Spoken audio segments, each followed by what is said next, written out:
of course. Greetings and love to everyone on this wonderfully festive occasion. Baba Zoom turns 5 this weekend. How the time has flown. And 5 years old is not too young for some real talk. I wanted to take the opportunity today to speak about what is nearest and dearest to my heart, and that is community. Meher Baba does not talk about the subject as much as his previous avataric form, Buddha. Buddha taught that there were 3 jewels: the Buddha himself, the Dharma, the teachings, and the Sangha, the community of those who follow his teachings. Each, like a leg on a tripod, equally important. In other words, from his perspective, interacting with and getting feedback from a mindful community is an integral part of our spiritual journey. So what is community and why talk about it today? Because I envision Baba Zoom as a community rather than an organization. All aspects of Baba Zoom work like a network rather than a hierarchy. There are no gatekeepers, and everyone participates as equals. New ideas are experiments, not precedents, and mistakes are merely Baba's message to change direction. I will share some of my own observations about how a community benefits us and about how to keep it vital. The Baba Zoom community provides support and a sense of belonging. We each feel less alone. For example, it was a godsend to so many of us to have each other to lean on during the anxiety of the pandemic. We find great comfort in having a safe refuge when dealing with war, fires, hail, snow, power outages, hurricanes, and mudslides. People experiencing great loss can find comfort in the love and support of the community. Those experiencing joyful events, such as this one, can share good cheer with others. The Baba Zoom community is a source of limitless inspiration. For individuals, it provides a nurturing environment for creative endeavors of every kind, be it music, poetry, art, plays, and so on. And as a community, we have created a massive body of work in the form of heart-opening conversations, sharing meetings, care cards, surprise birthday wishes, an endless display of love in myriad forms. And we are only 5 years old. All aspects of Baba Zoom are a result of networking and teamwork, and none of Baba Zoom can be accomplished by a single individual. The volume of meetings every week, the number of hosts and attendees, the weekly productions of videos and now podcasts, the raising of $80,000 last year for Asheville area recovery, and so much more. All this is only possible through working together. A spiritual community provides opportunities to learn and practice loving relationships. The nature of every human interaction carries the consequences of our karma.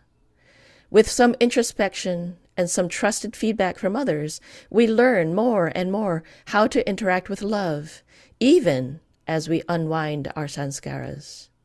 For example, when we share the ways in which we love Baba and the ways in which Baba loves us, we learn from each other how to hold onto his Dhamman ever more tightly in our daily lives. The advantages of having a spiritual community benefits our spiritual progress, emotional stability, and even our physical health. So, what builds community? Here are some qualities that help. Presence. First and foremost, you have to be present. Just like a good parent is there for his or her children, building strong community requires an investment of energy, attention, caring, resources, and time. Technically, it can still be called a community if a group of individuals share love for Baba, but without active enrichment, a community becomes transactional and lifeless. There are some who reap the benefits of community, yet contribute very little. And then there are those who are like the glue of the community, bringing people together. Be the loving glue. Compassion. With a willingness to see the world through another's eyes, we become more than individuals. We become home. We become family. Our individual cares and worries become lighter when others share the burden. Compassion and care for each other is a stepping stone to selflessness, a goal which Baba says is both impossible to achieve and yet is the ultimate finish line. Without care for each other, a community becomes a take and no give. For example, a taking of attention, praise, and love. Community is built by those who ask, "What can I give?" Real happiness lies in making others happy. Naturally, Meher Baba, as the embodiment of divine love, is the ultimate mentor in this department. Mutual respect. Mutual respect forms the basis for all of the other skills that community building requires. It should be self-evident, but it is good to be reminded that if we are all equal in Baba's love, and no one is second, then we are all equally valuable, rare, and treasured. There may be times we do not agree with each other, but if we afford each other respect, we will find the keys to compassion and understanding. Communication. A community does best when individuals speak directly to each other. If there's an upset, talk to each other as equals. If that is too difficult, perhaps a trusted mutual friend might be invited to mediate the communication. Community is built when we try to understand and to forgive. And we are all equal. Ultimately, there's no right or wrong side of the story. All of this is an illusion. Indulging in conversations, quote-unquote, not to be shared with others, whispered gossip, hearsay, backbiting, or even slander, we are karmically built to find these indulgences lightly thrilling. But as we know, a backbiting habit creates sanskaric bindings for the individual, but it also tears apart a community. It is poison. Sometimes it is slow and insidious. Sometimes it is explosive and destructive. Best practice is simply not to indulge. When in doubt, limit the number of conversations using third-person pronouns, use I statements, and practice direct communication. Speak your heart frankly in order to foster clarity and understanding. And join in our quarterly Baba Zoom community gatherings. Inclusiveness. Everyone who wants to participate must be included for a community to feel safe and open. It can be harder than it appears, but only because our minds make judgments about worthiness. For example, is a known felon worthy of inclusion? Baba said to love those whom you could not hate is natural, but that to love those whom you cannot love is to love me as I should be loved. Bold is my own emphasis for those who are watching. That comes from Lord Meher. A well-meaning effort to include a minority might say, all purple people are welcome here. However, once a subset of humans are named, automatically it begs the question about non-purple people.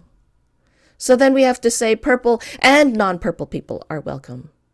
In which case, I might as well just say all people are welcome here and leave out the adjectives. By definition, any adjectives divide humans into categories of belonging and not belonging.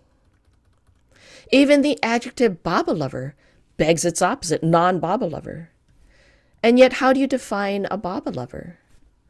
Meher Baba says that all souls are drops of the ocean. If the very fabric of our nature is God, and God is love, then by definition we all must be lovers of God. no matter how conscious or unconscious of it. And then we are back to all are welcome here. But then, are only people welcome? What about my barking dog? Well, that sweet dog has the exceptional good fortune to not only be welcome, but even to be integral to our meetings, as are the cats and the crows outside the window and the blooming houseplants. And again, the word must go out. All are welcome here. In February 1934 in Madras, Meher Baba said, "Where there is love, there is oneness, and there can be no question of any particular religion or caste or system, superiority or inferiority, or untouchability or untouchability. But to realize this natural equality permanently, one has to submit to the greatest law of God, which is love. It holds the key to all problems, inasmuch as under this law the infinite is realized completely at all times, in every walk of life, be it science, art, religion, or beauty. May the world realize this highest aspect of divinity more and more." That comes from Messages of Meher Baba, East and West. I used to think that the new humanity will happen to us. After all, Baba said it would go on even if there were no one left to live it. But what if we actually have to build it, with his help, of course? I believe building a loving community is the stepping stone towards that goal. Just like the Meher Center was to be prepared at all times for Baba to return home at any moment, let us imagine that the next person who logs on might be Baba himself. If we were more self-aware, capital S, that would actually be true. As Baba Zoom matures, it is inevitable, that we will experience small frictions. But I know that we will all do the work to keep Baba Zoom a loving, open, and accepting environment, one that is supportive on all levels, emotionally, intellectually, and spiritually. Happy birthday to Baba Zoom, and I promised that I would bring the cake, so here's the cake, Jai Baba.